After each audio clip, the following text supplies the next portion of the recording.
Olá pessoal, dando sequência ao tema sobre a consciência que começamos a falar no vídeo passado. Inclusive eu sugiro que vocês que não assistiram o vídeo assistam para que vocês possam entender o fio da meada que hoje vamos dando continuidade aqui sobre a origem da consciência. Então no vídeo passado nós falamos sobre a questão da autoconsciência, da consciência sensitiva e do surgimento da autoconsciência, né? Dessa diferenciação de uma consciência sensitiva, da senciência e da autoconsciência. E hoje nós vamos falar sobre a origem da consciência, como prometido, baseando-se no livro de Erich Neumann como uma referência a alguns tópicos que eu acho que seriam interessantes serem colocados para que vocês possam entender sobre a origem da consciência, né? Apesar que a consciência ela seja ainda um mistério para nós, né? Mas ao que tudo indica, aos estudos, até o que o Erich Neumann fala, o que nós falamos no vídeo passado, a consciência ela surge, né? Ela vem como um resultado de funções neurovegetativas que ao longo da evolução, né, dos seres nós acabamos, né, ou seja, culminou em uma consciência reflexiva, que a gente chama de autoconsciência, ou seja, nós teríamos, né, uma consciência de estímulos perceptivas, sensoriais. Os seres então eles vão respondendo com as suas formas instintivas de vida e culmina por fim em um núcleo, em um complexo, né, que inclusive nós chamamos esse complexo de ego, de eu, ao qual eu irei falar em um vídeo na frente, darei, né, um vídeo só para ele, ao qual esse órgão, vamos dizer assim, da mente, do cérebro, enfim, ele é capaz de dizer eu sou eu mesmo, né? Ou seja, eu sou, eu posso falar de mim, eu tenho as minhas referências, né? Coisas que os outros seres não têm, né? Então no vídeo passado nós falamos já bastante sobre isso e hoje nós vamos falar basicamente sobre a origem da consciência. Eu gostaria de primeiramente fazer uma panorama assim geral, né? Dar um panorama geral sobre o surgimento da consciência, que eu acredito que se vocês entenderem essa ideia básica, né, do que é colocado, vocês já vão poder entender o vídeo com maior clareza, ao qual eu apenas vou estar especificando um pouco mais toda essa trajetória que eu quero aqui colocar para vocês, né? Então vocês imaginam que o surgimento, né, da consciência, ela obviamente vem do inconsciente, ou seja, nós nos tornamos conscientes por meio do inconsciente. Esse inconsciente inicial, né, ele é o quê? Ele é representado pelo caos, né, ele é representado pelas trevas iniciais, pela escuridão inicial. Então a consciência ela surge dessa escuridão inicial, ela se diferencia, né, dessa escuridão inicial, e nessa diferenciação onde que surge, né, o que acabamos de falar desse ego, desse eu, desse complexo da mente, né, ele vai ter o contato com a dualidade do mundo, né, porque o mundo ele é dual por natureza, né? Então nessa dualidade nós vamos ter o que? Uma oposição do inconsciente para o consciente, onde que o consciente ele tem uma força, né, que está levando ele a se tornar cada vez mais consciente, é uma busca da consciência se tornar cada vez mais consciente e sair desse inconsciente. Só que nessa trajetória o que dizem, né, assim, pela evolução e tudo, né, é que um dia nós temos que retornar a esse princípio original. Por quê? Porque esse princípio original é onde nós temos o quê? A totalidade, né? Então é isso que nós vamos estar estudando hoje. Nós surgimos dessa totalidade, nós nos diferenciamos né? Nós criamos a nossa individualidade e depois nós temos que retornar para a totalidade, que é o que o Jung chama do processo de individuação. Por isso que Platão, vamos lá, século IV a.C., vai dizer que a nossa ida, na verdade, é um retorno, né? Então, várias tradições, várias filosofias e até mesmo psicologias vão estar falando o quê? Né? De uma volta, de um retorno a esse estado original, né, da mente, que é um estado quê? De quietude, é um estado de plenitude, é um estado de totalidade. Então, assim, eu dei um panorama, né, assim, geral da teoria. Para quê? Para que agora a gente possa estar o quê? Entendendo o que o Eric Newman vai estar falando aqui, e dando um pouco mais de detalhes e colocando outros temas, floreando um pouco mais toda essa teoria.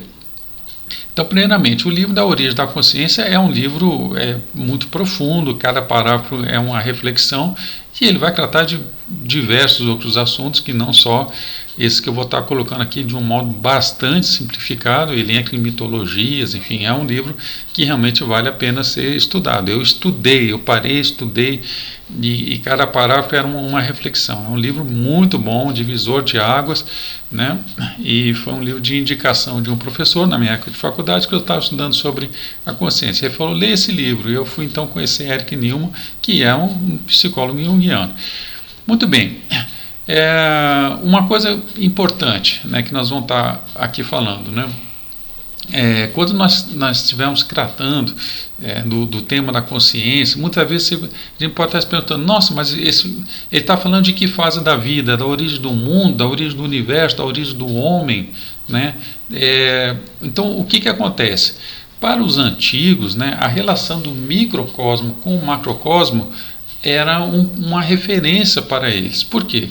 Porque eles entendiam o seguinte: se isso aqui está acontecendo no pequeno, isso aconteceu no grande. Ou se isso acontece no grande, isso também vai acontecer no pequeno. Por quê? Porque eles entendiam, e na verdade é uma verdade, que as mesmas leis que estão ocorrendo no macro ocorrem também no pequeno. Né? Por quê? Porque é uma lei única para todos. Então, essa relação do micro com o macro, os antigos fizeram e eles acertaram muito nisso. Né? Talvez uma das coisas que falta no mundo moderno é mais essas relações. Né? Mas é bom a gente estar entendendo isso. Por quê? Porque nós vamos entender que a origem do homem, essa saída do homem da inconsciência para a consciência, é o mesmo processo que acontece na questão do feto. Né?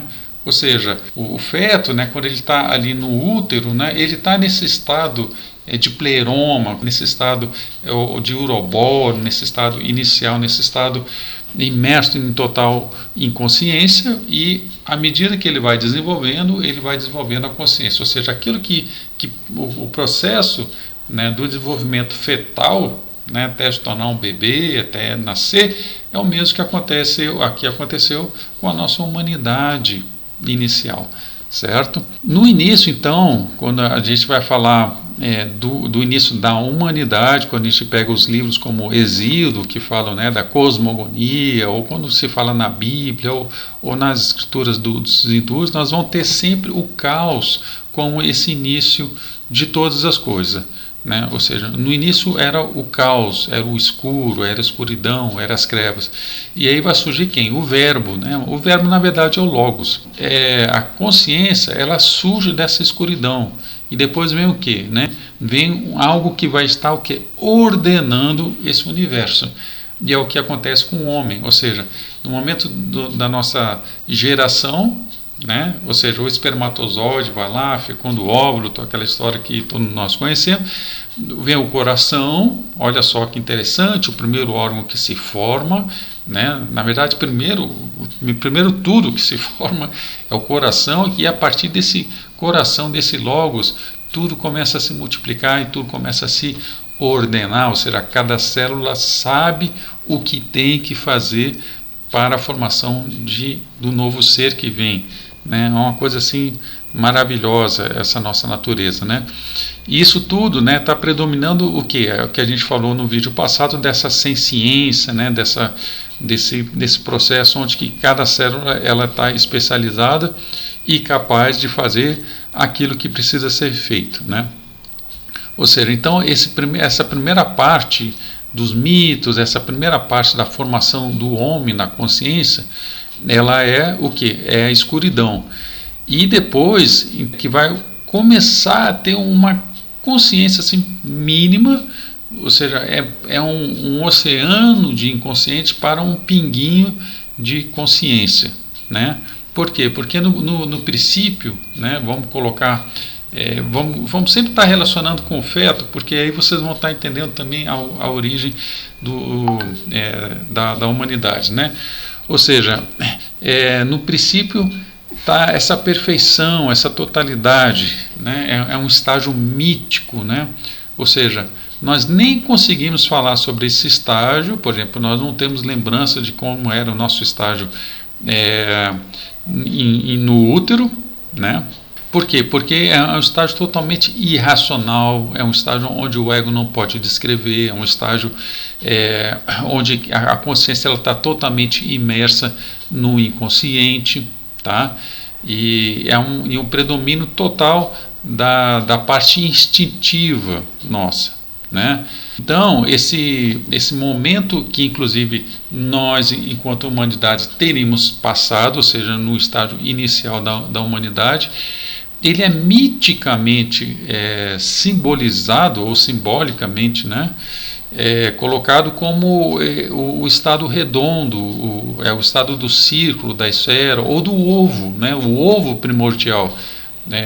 Nas culturas também se falava como é que era o início. O início era um ovo. E é interessante que o feto, quando a gente olha, né, o útero, né, é esse ovo, né? A gente olha o feto, ele está enroladinho, ele está esférico também, como a gente vai ver da Ouroboros, né? O Ouroboros é aquela serpente em que está mordendo, né, a própria cauda, fechando o círculo, né, da totalidade, da perfeição.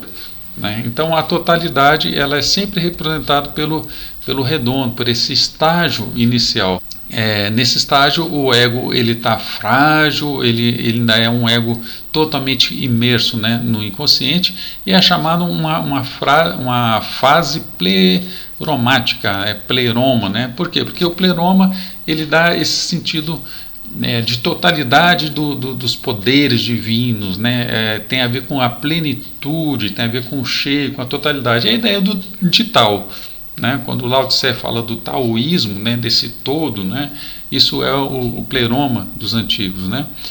E nesse estágio inicial vai ter o quê? Uma predominância do lado feminino, do lado materno, né? Quem está gerando, né, uma criança, né? Está gerando a mãe. Por quê? Porque o feminino, a grande mãe, né, a mãe divina, o arquétipo da mãe é aquele que protege, é aquele que alimenta, é aquele que aquece, é a mãe realizadora, doadora, né? Então o arquétipo da grande mãe é essa que gera, né? Então tudo se inicia dentro do feminino, né? Porém já existe aí um princípio, uma força, né, que está impelindo, né, a esse ser a sua consciência, a essa diferenciação do Ouroboros, desse ovo inicial, dessa mãe geradora, né? E essa força, né, ela não é uma força não é uma força natural, né? Por quê? Por isso que é colocado como um princípio masculino, né? Como uma oposição ao feminino. Porque o feminino quer acolher, o feminino quer segurar, o feminino é a mãe protetora, né? Tem um aspecto negativo que a gente vai falar na frente, né? Mas nesse momento a gente está falando desse acolhedor. Só que a consciência ela surge como uma necessidade de se diferenciar dessa força natural, né? Por isso que é colocado como uma força masculina, né? Como uma oposição. Pessoal, esquecem gêneros, tá? Nós estamos falando de símbolos, nós estamos falando de força, de arquétipos da natureza. Não tem nada a ver com homem e mulher, tá? A alma não tem sexo, né? A alma, o espírito não tem sexo, ele é sexuado. Nós estamos falando simbolicamente de uma força da natureza, e depois uma força contrária que quer, como uma oposição, se libertar para quê? Para poder nascer, para poder ter a consciência, para poder gerar a luz, né? Então ela não é uma força natural, no sentido que o natural seria a inércia, né? Como uma criança que não quisesse nascer, não quisesse vir ao mundo, né? E na verdade esse rompimento, né, é algo não natural, no sentido simbólico. Obviamente que tudo é natural, né? Tudo é da natureza, mas vocês estão entendendo a ideia, né? E aí surge uma luta, né, simbólica entre o natural e o não natural, o inconsciente e o consciente, né, a luz e as trevas, né, o feminino e o masculino, o feminino no sentido de aquele que quer por passivo com aquilo que quer por ativo, né? E desse conflito que na verdade é um conflito que existe até hoje, não acha que nós estamos com isso superado, né? Na verdade isso rompeu, e no momento que nós temos uma consciência reflexiva, isso já é um primeiro passo, vamos dizer assim, que nós estamos ainda no meio de um processo, né, que é o que basicamente resume a nossa consciência, né, porque os seres sencientes que nós falamos no vídeo passado, eles ainda estão imersos nesse inconsciente, né? O animal não tem essa consciência, eles ainda estão vivendo o natural, né? A planta vive o natural, né? Os seres vivem o natural, os animais vivem o natural, mas nós humanos já saímos desse natural e estamos o quê? No racional, né? O racional é o quê? É a consciência, é o logos, né? E por isso que nós vamos ver em todas as culturas essa luta, né, do bem contra o mal, da luz contra as trevas, etc, né? Mas tudo isso ele é simbólico, porque nós temos que entender que tudo, né, faz parte da natureza, né? Quando a gente olha lá de cima e vê o processo como um todo, né, tudo isso faz parte do processo da vida, da geração da vida. Então não existe os opostos, né? Os opostos existem, mas dentro do nosso ego não consegue entender essa totalidade da coisa, né? Mas nós precisamos colocar assim para poder o quê? Diferenciar. É aquilo que nós falamos, nós saímos dessa totalidade, nós diferenciamos, temos contato com essa luta, com essa dualidade, por isso que simbolicamente, né, a Eva foi lá, experimentou a maçã, né, do bem e do mal, entendeu? É o momento que a mente ela se diferenciou. Então nós saímos do paraíso, nós saímos desse estágio pleroma de unidade e passamos a ter o quê? Né, a dualidade. E aí os irmãos começam a brigar uns com os outros e tal, né? É o que a humanidade está vivendo hoje. Só que nós temos que sair dessa dualidade e voltar conscientemente. Por que a gente estava aqui? Por que a gente não continua aqui? É porque nós temos que voltar agora com a consciência. Só que porque aqui a gente não tinha consciência, nós estávamos como animais. Agora nós temos que voltar como seres divinos, né? Ou seja, como seres evoluídos, certo? Muito bem, então nós falamos do caos, desse momento em que vai surgindo então a consciência nos seus primeiros momentos, e nós vamos falar agora dessa separação da Uroboro, né, desse estágio inicial. Então o Érico Nil vai falar dessa autarquia. Então nós já estamos falando de uma autoconsciência, que é essa diferenciação. No momento que nós temos um sistema vegetativo que opera, mas ele forma um núcleo de um eu, de um ego, isso é um salto, né, evolutivo tremendo, né? Por quê? Porque vai surgir na consciência algo que vai dizer assim, eu existo, né? Isso é que ele chama dessa autarquia, né? É uma autodiferenciação, uma autotransformação. Então ele fala desse parir para fora, né? Ou seja, o parir para fora é um estado constante que a gente está tendo de renascer no mundo, de se diferenciar do inconsciente, ou seja, sair do inconsciente e nos tornar mais consciente. Ou seja, obviamente que nós temos as fases, né? O momento da consciência surgindo, né? Por exemplo, do 0 aos 7 anos, né? Nós temos aí um ciclo, né? Depois dos 7 aos 14, dos 14 a 21, tanto que a nossa própria legislação né, coloca-se uma maioridade, né, 18 anos, 21 anos. Por quê? Porque é uma consciência que já está formada, né? Ou seja, nas culturas, né, nós temos os ritos de passagem, ou seja, os meninos eles deixam de ser meninos e passam a ser homens. Aí nós temos um rito de passagem. Então esse desenvolvimento da consciência, ela está presente nas nossas culturas, nós nem sabemos disso, né? Mas simbolicamente é o que? É um novo nascimento, é esse parto, é um parto constante, que a consciência ela vai tendo como uma diferenciação do que? De um estado inconsciente, né? Então percebe que isso está no nosso dia a dia, a gente não percebe, ou uma coisa que a gente fala, nossa, eu não sabia disso, agora eu sei, ou seja, deixou de ser inconsciente, passou a ser consciente. E essa conscientização, ela é tanto para fatores de fora, de algo que você não conhecia, né, como de fatores de dentro, como uma parte de você mesmo que estava inconsciente e que agora passou a ser consciente. E toda a teoria psicanalítica, né, toda a fundamentação teórica da psicanálise, aí, incluso Jung, né, que surge, né, que nasce também de uma fonte psicanalítica com Freud, é de que nós somos muito mais inconscientes do que conscientes, né? Ou seja, se nós formos pegar o nosso tempo de vida, né, vamos lá, uma pessoa viveu 80 anos, veja bem o tempo em que ela passou inconsciente. Aí nós já podemos falar aí praticamente de 20 anos, né? A gente não falou agora da maioridade, 18 anos e tal, ou seja, tem uma consciência, mas é uma consciência muito espaçada, né? Muito esparsa. E o tempo em que nós passamos dormindo, né? Então a gente sabe que passamos 2/3, né, da vida dormindo, ou seja, inconsciente.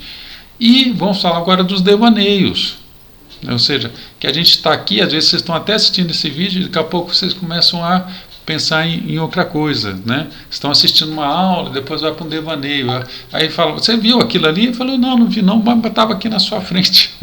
Ou seja, nós estamos ainda, às vezes uma pessoa, ela está manipulando uma outra pessoa, né? E outra pessoa não está consciente disso, né? Não percebe. Ou nós estamos vivendo valores, estamos nos comportando porque alguém nos falou alguma coisa e a gente passa de uma forma robotizada a viver valores, viver vida de coisas que outras pessoas colocaram na nossa mente, como um chipzinho, e nós estamos conscientes disso? Não estamos conscientes disso, nós estamos sendo formatados, né, e totalmente manipulados, ou seja, nós estamos mais inconscientes do que conscientes. Então, o processo da individuação, né, ela é um processo de conscientização, né? Ela é um processo para que a gente saia desse coletivo, que a gente saia dessa influência da massa e passe a viver os nossos valores do ser, né? Não é também a individualidade, que essa individualidade, essa diferenciação que a gente está falando aqui, ainda é uma diferenciação egóica, né? É só uma diferenciação que nos diferencia dos animais, por exemplo, né? É uma diferenciação de uma autoconsciência. Mas depois nós vamos falar, inclusive em outros vídeos, do processo da individuação, que é o processo comum, né, no mundo atual.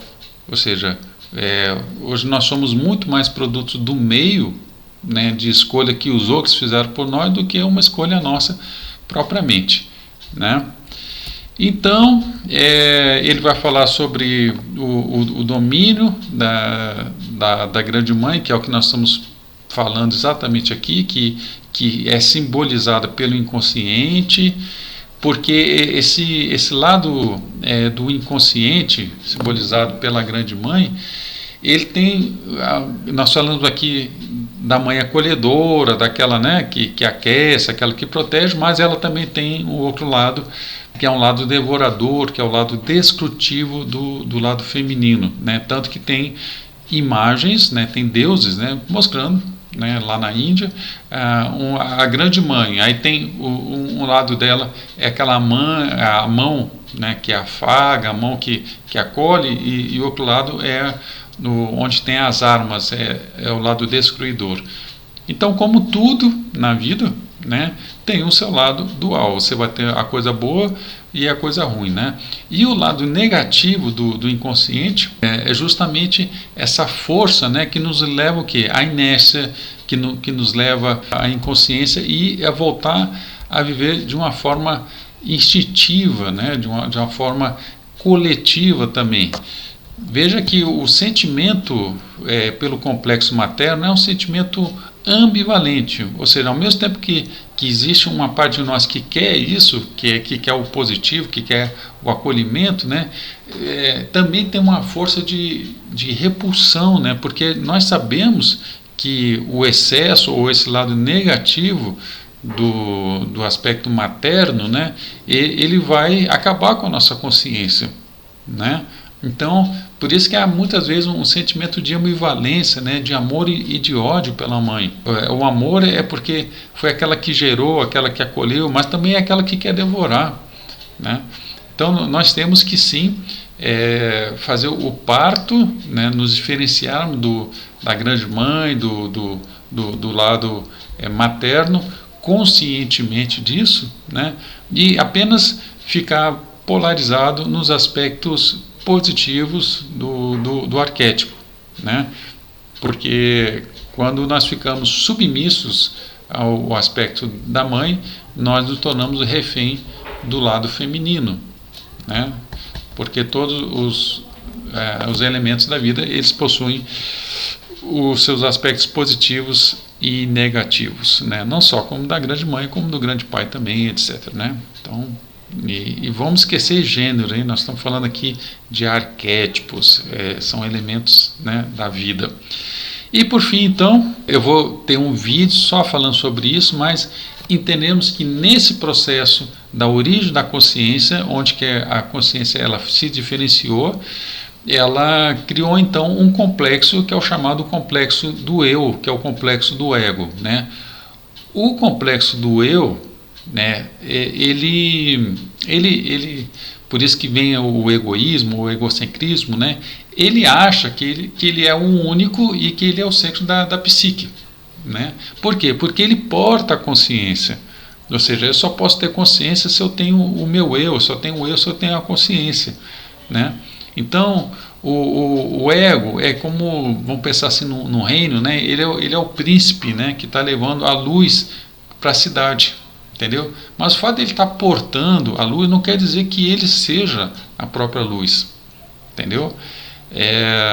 Só que ele fica se achando, né? Por isso que a gente fala do ego, né? Desse ego que se acha, porque ele acha que pelo fato de estar portando a luz da consciência, ele é a própria consciência. E é aí que há a grande diferenciação, né, importante na psicologia junguiana e na transpessoal como todo, que vai dizer o quê? Que nós temos, além desse eu, né, nós temos o self, que é a totalidade. Esse self, essa totalidade, ele está no inconsciente coletivo, ele é um arquétipo, né? E a nossa consciência, esse ego, ele tem que ser iluminado pelo self, né? Ele não pode ter a luz do ego. A luz do ego é essa luz que é moldada pelo mundo, né? Ok? Mas nós vamos ter um vídeo só falando sobre o ego e a consciência, para essa ideia ficar bastante clara para vocês, né? No momento agora é só vocês entenderem que o surgimento do ego ele vem com uma especialização desse processo do sistema periférico, né? Ou seja, os seres vêm se evoluindo como os animais, aí surge então uma parte da mente ou do cérebro que se diferencia, que é então o ego, que vai se tornar o referencial da nossa autoconsciência, ou da consciência reflexiva, né? Então o ego, o eu é que vai dizer eu sou fulano de tal, eu faço isso, eu faço aquilo, né? Muito bem. E esse ego e esse eu, ele vai ter três formas de se relacionar, né? Primeiramente com o mundo, ou seja, nós podemos olhar as leis da natureza, podemos estudar, né, as leis do mundo, conhecer o mundo propriamente dito, né? Esse ego ele vai também evoluir e vai se relacionar com os grupos, ou seja, todas as nossas relações pessoais, que elas são muito importantes, porque inclusive a partir daí que nós vamos ter, né, nossos processos interativos pessoais e nós, na verdade, evoluímos, né, por meio desse processo. Nós somos seres sociais, necessitamos da convivência social, de grupos, porque nós nos fortalecemos e nos enxergamos, né, nesses grupos, nos enxergamos no sentido de até sabermos, né, como estamos, porque é muito fácil viver sozinho, né, mas viver em grupo não é fácil não, né? Então por isso que a gente necessita viver em grupo para evoluir. E por fim, a relação desse ego, desse eu consigo mesmo, né, com o seu próprio inconsciente, que aí nós temos então aqui um processo de introversão, né? Então basicamente esses três elementos do mundo como um todo, das relações interpessoais e do ego como um inconsciente. Esse, vamos dizer assim, é o campo de atuação desse ego diferenciado, né, desse ego que surgiu lá das trevas, né, lá do caos inicial, da escuridão do inconsciente, que se diferenciou e ficou o quê? Dual, né? Agora é eu e o mundo, eu e as pessoas, né? Eu me diferencio, mas agora eu necessito retornar à minha totalidade, né? Um dia voltar a viver o eu na sua plenitude e entender que na verdade não existe o eu e o mundo, né? Ou seja, na verdade tudo é uma coisa só, né? A ideia da diferenciação, né? Esse princípio da diferenciação, na verdade, é uma ilusão da nossa mente dentro desse nosso processo, mas ele é necessário. Puxa, mas se a gente já estava lá vivendo a totalidade, por que a gente não ficou lá, né? Então é isso que eu expliquei aqui, né? Que para a gente voltar lá, a gente tem que voltar agora o quê? Consciente, porque os seres que estão vivendo essa totalidade, esse pleroma, esse ouroboros, né? Eles estão inconscientes, eles não estão conscientes. E agora nós estamos conscientes, agora nós temos que optar conscientemente, querer, desejar e na verdade, se diferenciar do inconsciente, né, dessa força natural do inconsciente que nos impele à inconsciência, e nós temos que então caminhar em direção à luz da consciência. Então, pessoal, basicamente é isso. No próximo tema eu vou falar muito desse aspecto, dessa diferenciação, e vou fazer um paralelo com o mito de Prometeu. Eu prometo para vocês que vai ser um vídeo muito interessante, e não percam então o nosso terceiro episódio, que eu estou falando sobre a consciência. Um grande abraço, divulgue o vídeo, compartilhe e deixe aí seus comentários e seu joinha. Muito obrigado, até a próxima.